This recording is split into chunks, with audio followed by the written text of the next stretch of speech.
여러분 안녕하세요. 서울경제신문 뉴욕 특파원 김영필입니다. 먼저 오늘 좀 기술적인 좀 문제가 있어서 제가 제때 라이브 방송을 못하고 이렇게 좀 늦게나마 녹화 방송을 찾아뵙게 된 점 죄송하다는 말씀 드리겠습니다. 다시 한번 사죄의 말씀 드리겠습니다. 정말 죄송하고요. 앞으로는 이런 일이 없도록 최대한 노력할 수 있도록 하겠습니다. 오늘 늦었지만 그래도 빠르게 한번 오늘 상황 어땠는지 한번 알아볼 수 있도록 하겠습니다. 3월 월스트리트 오늘 제목은 이렇게 좀 꼽아봤습니다. 무시당한 파월의 애드리브. 파월이 오늘 갑작스럽게 얘기를 한마디 했었죠. 그게 오늘 시장에서 좀 무시됐습니다. 그거랑 월가에서는 지금의 시장 혼란 그리고 침체가 오게 되면 이게 다 전부 다 연준 탓이다. 이런 말들을 하고 있다는 점 같이 봐주셨으면 좋겠습니다.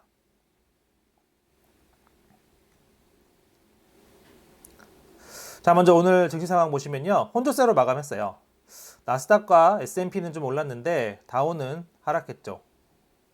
오늘 국채금리가 오전에 좀 떨어졌다가 다시 좀 상승했습니다. 달러 인덱스도 같은 모습을 보여줬거든요.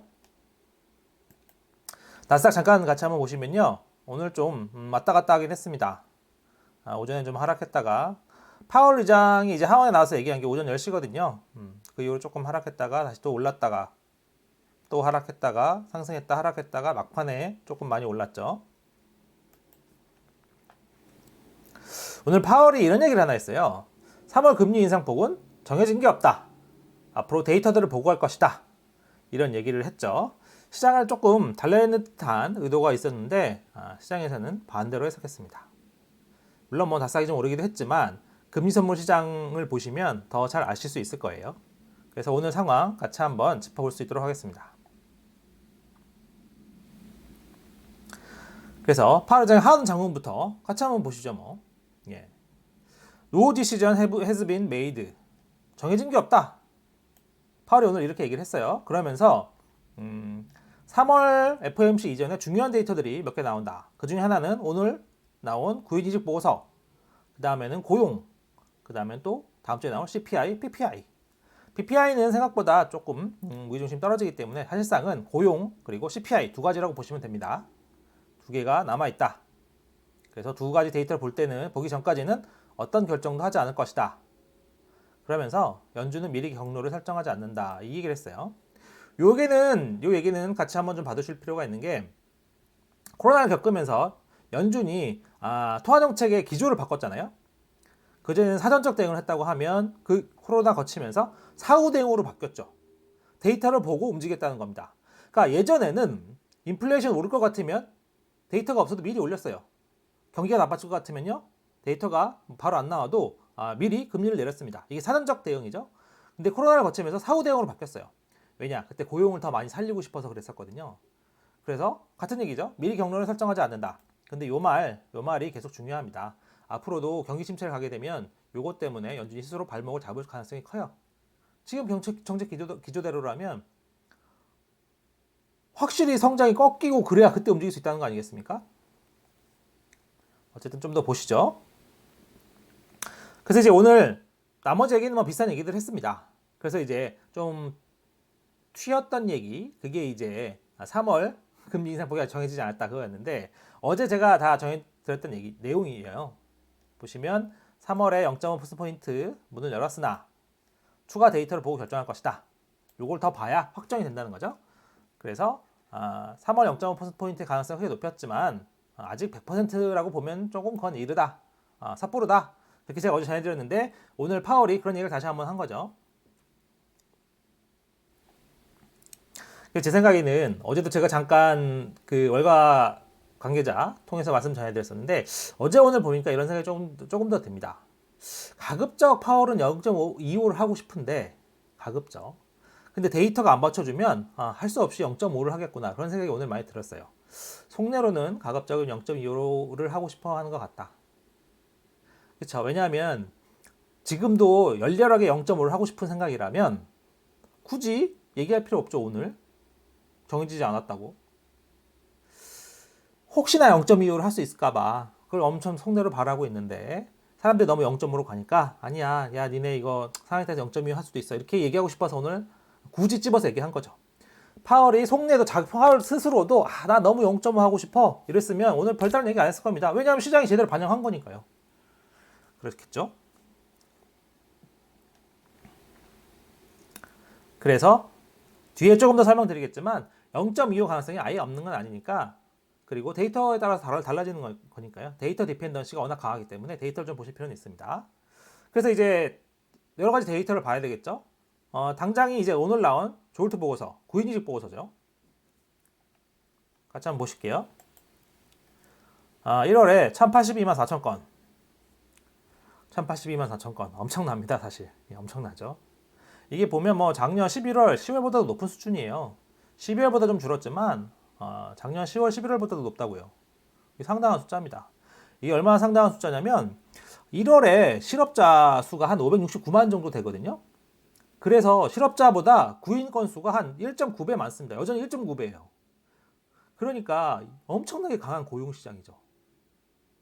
이거는 그 평가를 바꿀 수가 없습니다. 12월이 사실은 이게 계절 조정을 좀 바꾸면서 뭐 업데이트하면서 더 늘어난 거거든요. 그 얘기는 작년 12월도 생각보다 더 구인 건수가 많았다는 얘기잖아요. 어쨌든 1월에도 상당히 강하다. 1.9배다. 실업자 대비 1.9배다. 그 얘기는 뭐 노동시장이 둔화하고 조금 둔화했으나 여전히 강하다.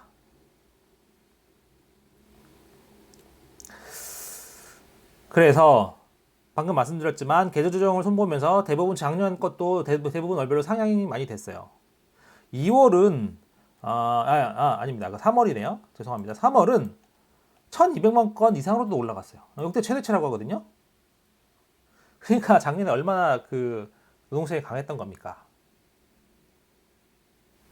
지난해 전체로 따지면 이게 플러스 마이너스 좀 있긴 한데 제가 계산해 보니까 108만 9천 건이 더 많았던 거예요. 그러니까 그동안 발표했던 거, 작년 1년 내내 발표했던 거보다 실제로는 108만 9천 건이 더 많았던 거예요. 이번에 계절 조정을 좀 바꾸면서, 그러니까 뭐 매년 하는 거거든요. 다시 좀 이제 손보고 하면서 108만 9천 건이 더 많았다. 그만큼 고용시장이 훨씬 더 강하다는 거죠. 이거 뭐 ADP의 민간 고용은 그냥 정말 참고만 하시면 되는데 이것도 오늘 예상을 웃돌았어요. 그래서 분위기는 좋지는 않다. 당연히 원래는 고용이 좋은 게 좋은 거지만 지금은 인플레이션 그리고 금리 상승에 너무 이제 포커스가 많이 맞춰져 있기 때문에 이런 상황에서 고용이 좋다는 거는 안 좋은 소식이겠습니다.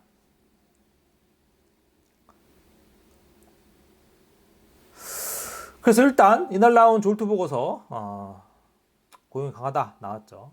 그러니까 이제 정말로 그럼 3월 얼마나 할 거냐 이걸 알려면 파월이 중요 데이터로 꼽은 2월 고용 그리고 2월 CPI 이걸 보면 된다고 제가 앞에서도 말씀드렸잖아요. 일단은 2월 고용은 제가 오늘도 꼽아봤는데 22만 5천 개. 제가 이제 요새는 거의 뭐 하루 걸러 거의 매일 꼽아서 기사에 적고 있는데요. 그만큼 중요해서 그렇습니다. 날짜별로 한번 제가 다시 세봤어요. 봤어요. 3일에 20만 개. 미국 시간입니다. 6일에 22만 3천 개. 7일에 22만 4천 개. 8일에 22만 5천 개. 계속 조금씩 증가하고 있죠. 그래서 이제 2월 고용은 최저는 10만, 최대는 30만 5천 개.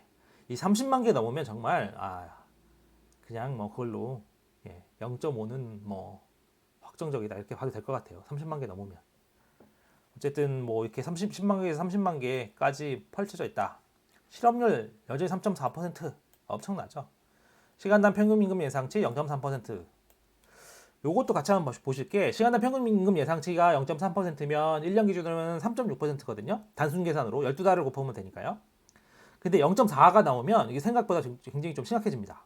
0.4면 0.4 곱하기 12는 4.8%잖아요. 그러면 5% 가까운 임금 상승? 이거는 거의 뭐 계속된 긴축이 불가피하다 이렇게 생각하실 수 있어요. 그나마 3.6은 좀 낮죠. 뭐 0.2면 훨씬 좋겠죠. 0.2면 2.4%니까 연준의 인플레이션 타격과 비슷하지만 0.4만 나와도 이게 엄청 큰 겁니다. 그래서 전월 수치를 볼 때 0.3냐냐 0.4냐 이것도 차이가 엄청 큰 거예요. 잘 보실 필요가 있습니다. CPI는 그동안 전해드렸던 것과 큰 차이는 없어요. PPI도 비슷한데 조금 더 자세한 숫자 궁금하시면 제가 오늘도 적었지만 어제 뭐 3월 월스트리트 보셔도 잘 나와 있으니까요. 보시면 될 것 같습니다. 그럼 제가 아까 조금 전에 말씀드렸잖아요. 파월이 2월 고용과 CPI를 본다 이렇게 했죠. 그러면은 고용과 CPI가 어느 정도 나와야 0.25 아니면 0.5를 할까? 이게 또 궁금하잖아요. 그래서 오늘 월가에서는 여러 가지 좀 진단이 나왔는데 EY 파르테논 여기서는 연준이 0.25의 금리 인상하기 위해서는 15만 개 이하의 일자리가 필요하다. 지금 아까 그 블룸버그 통신 집계 중앙값이 22만 5천 개라고 말씀드렸잖아요. 15만 개 이하면 상당히 적게 나오는 거죠. 15만 개 이하 보신 적 있으세요? 없죠. 예. 최근 말입니다. 최근에 보신 적 없죠. 그만큼 0.5가 좀 가능성이 높은 거 아니냐 그런 얘기를 하고 있어요. 블룸버그 이코노믹스에서도 약간 비슷한 얘기를 합니다. 2월 비농업 일자리가 20만 명 이하 거기에다가 근원 CPI가 0.4보다 적게 그러니까 0.3 정도 얘기하는 거겠죠. 오르면 0.25 금리 인상 전망을 유지하겠다. 근데 고용이 30만 개가 넘으면 그것만으로도 0.5다. 중간에 애매한 거 이게 약간 제 생각에는 20만 개에서 30만 개 그 사이가 되겠죠.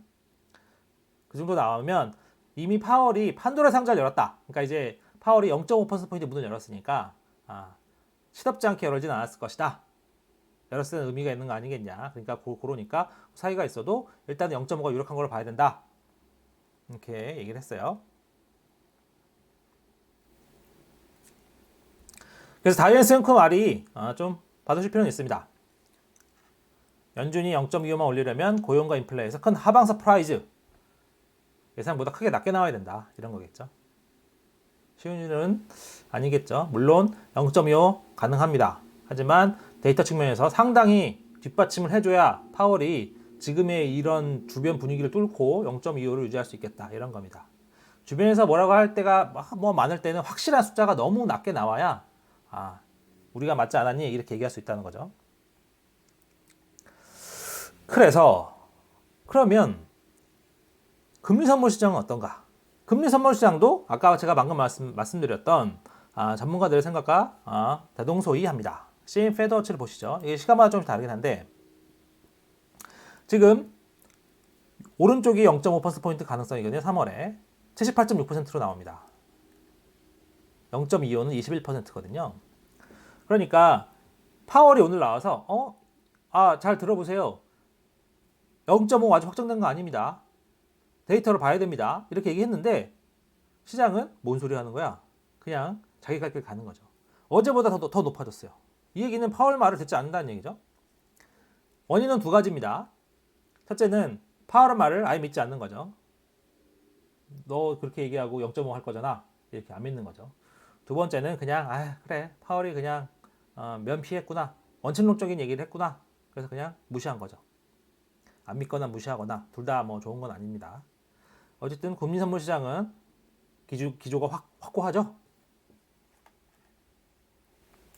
물론 0.25를 본 사람도 있습니다. 아직. 그리고 아직 그 데이터를 봐야 되기 때문에 상황을 좀 더 봐야 하지만 지금 분위기가 좋지는 않다는 거 그걸 보시면 될 것 같고요.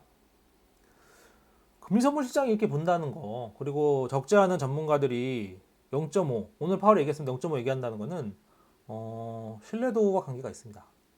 사실은 그냥 전형적인 상황이라면 파월이 오늘 나와서 어제 이제 얘기한 뒤로 0.5에 대한 시장 반영이 굉장히 높아졌잖아요. 근데 파월이 오늘 나와서 아직 정해진 거 아니야 이렇게 얘기했으면 사실 그래도 좀 줄어들어야 면이 사는 거 아니겠습니까? 근데 이제 뭐 반대로 더 올랐으니까 이거는 신뢰도와 관계가 있다. 그래서 제가 이제 켈시베로죠. 켈시베로 이분 제가 봤을 때 굉장히 좀 스마트한 분 같아요. 제가 이제 블룸버그 가끔씩 인터뷰 보는 굉장히 스마트한 분 같습니다. 그래서 이분이 이렇게 얘기를 했어요. 오늘 좀 화를 많이 내는 거, 사실상 화를 내는 거죠. 야, 그동안 파월이 속도 걱정하지 말라고 했었다. 앞으로 그러니까 뭐 그동안 속도, 높이, 그 다음에 기간 이렇게 얘기했었죠. 근데 지금은 이제 작년 말부터 그런 거죠. 지난해 말부터 속도에 대해서는 크게 신경 쓸 때가 아니다. 앞으로는 높이와 기간이 중요하다. 그러니까 최종금리, 그 다음에 얼마나 오래 유지하느냐 이게 중요하다고 몇 번을 얘기했었잖아요. 근데 캐시베로 얘기는 겁니다. 파월이 그렇게 얘기해놓고 이제 와서 그 말을 버렸다 어제. 다시 뭐 이제 올릴 수 있다고 하니까요. 그러니까 그게 시장을 혼란스럽게 한다. 말이 시장을 혼란스럽게 한다는 거지. 야 그럼 네 말 누가 믿겠어? 난 네 말 못 믿어. 이런 얘기랑 비슷하다고 볼 수 있겠죠. 그래서 연장선에서 근데 이제 연준이 되게 어려운 거는 양쪽에서 더 비판이 들어옵니다. 양쪽에서. 지금은 캐시벨은 그런 거죠. 0.25 하다 0.5 올리면 너 그거 시장 혼란스럽게 하는 거야. 이렇게 비판하는 거고, 모하메드 에리언은 전에도 말씀드렸지만 왜 너 전부터 0.5 안 했어? 더 빨리 해야지. 더 많이 해야지. 이렇게 비판을 또 하는 겁니다. 그래서 2월에 0.5가 아닌 0.25 올린 건 실수다. 대놓고 얘기하죠. 그래서 이번에도 0.25를 고수하면 인플레이션과 싸움에서 완전히 뒤처질 것이다. 스스로 구멍을 더 깊게 파는 것이다. 구멍 더 깊게 파면 어떻게 되죠? 거기 빠져서 안 좋은 결말을 낳겠죠. 그래서 그런 얘기도 했어요. 우리는 연준이 만든 경기 침체에 빠질 것이다. 연준의 정책 실수 외에는 미국 경제가 침체에 빠질 이유가 없다. 신랄한 비판입니다. 그래서 침체 얘기가 오늘 좀 많이 나왔어요. 연준은 결국 침체에 빠질 때까지 금리 올릴 수밖에 없다. 수준금리 어딘지 연준도 모른다. 그런 얘기도 있었고, 베이지북도 연초에 경제활동이 소폭 증가했다. 이건 뭐 당연히 맞는 거죠. 소매 판매도 많이 늘었었고 좋게 나왔고 고용도 좋게 나왔고 했으니까요. 하지만 앞으로 상황이 크게 좋아지지 않을 것이라고 사람들이 생각한다. 그런 얘기. 그래서 지금은 연준이 양쪽에서 공격을 받고 있어요. 양쪽에서. 그러니까 사실 갈리자로 다니다 보면 양쪽에서 공격을 받을 수밖에 없죠. 뭐가 됐든 지금 그리고 앞으로 3월 FOMC에서 연준이 무슨 짓을 하든 연준은 계속 욕먹을 수밖에 없는 상황입니다. 지금 이제 앞으로는요. 그리고 요것도 좀 봐두실 필요가 있는데, 제가 이제 어제 말씀드렸잖아요. 어제 대충 분위기대로라면 3월에 많아야 3월 0.5, 그 다음에 최종금리 한 5.5% 안팎, 5.25, 5.50 아니면 5.50, 5.75 정도에서 막을 수 있다고 생각이 드는데, 문제는 그보다 최종금리가 더 올라가면 어떡하느냐 이런 거였는데, 지금 최종금리 6%파가 갈수록 좀 증가하고 있습니다. 블랙록의 링리더 유명한 분인데 여기도 6% 정도로 올려야 될 거다 이런 얘기를 했고, 에드워드 모야 이 사람도 6% 얘기를 했어요. 갈수록 조금 6%파가 늘어나고 있죠. 상황이 그렇습니다. 그래서 증시만 놓고 보면 지금부터 증시가 추가 상승할 부분은 좀 약간 제한적이다. 금리 리스크가 계속 있잖아요. 인플레이션 리스크가 있으니까 상승은 좀 제한적이다. 어느 정도 제한적이다. 그리고 추가적으로 증시는 달러 인덱스의 약화 없이는 지속적인 상승은 어렵다. 달러 인덱스가 오늘도 좀 올랐거든요. 그러니까 이제 이 달러 인덱스 다시 달러 강세가 되살아나고 있죠. 높은 금리 때문에. 그래서 이 달러 인덱스 부분도 같이 보셔야 될 것 같다는 거. 그 얘기는 중간중간 올리더라도 근본적인 상승은 달러 인덱스 상의 둔화 없이는 어렵다고 얘기를 하는 부분이기 때문에 이런 걸 감안해서 증시를 보실 필요가 있겠습니다. 그리고 이제 월스트리트저널이 그동안 말이 많은 이 제로데이 옵션 한 1년치? 1년치 넘게 좀 분석을 했는 것 같아요. 분석을 해봤더니 이 초단기 옵션이 거래된 상위 5날이 있는데 4개가 고용과 인플레이션 지표 발표 날이었다. 2개가 이제 핵심 지표잖아요. 그 얘기는 역사는 거꾸로 보면 앞으로 있을 금요일 고용 보고서 다음 주 14일 CPI 발표 날 이때도 초단기 옵션 거래가 많을 수 있다.